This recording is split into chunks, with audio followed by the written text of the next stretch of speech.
Fala galera, eu vou trazer mais um vídeo pra vocês e aqui eu vou mostrar pra vocês como que põe uma skin. No outro vídeo eu mostrei como é que pode baixar os mods, agora eu vou mostrar como que põe uma skin.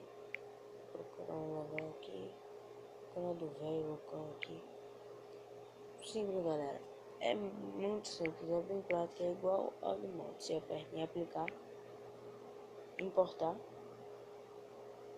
Quando aparecer skin 7, você abre o seu bloco launcher, abre o seu bloco launcher,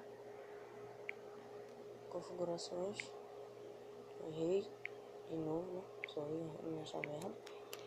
Launcher aqui, select, vai lá no final, PNG.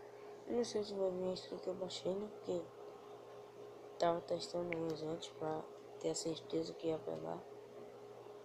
Então, se for outra skin, deixa eu verificar de novo aqui.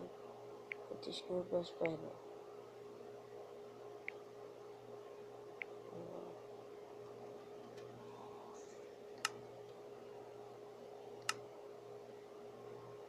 Ó, foi.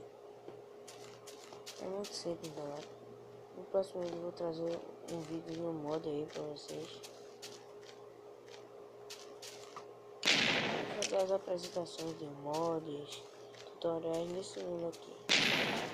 Não sei se eu vou dar mais pra frente, mas por enquanto eu vou estar fazendo aqui. E é só isso, galera. Obrigado.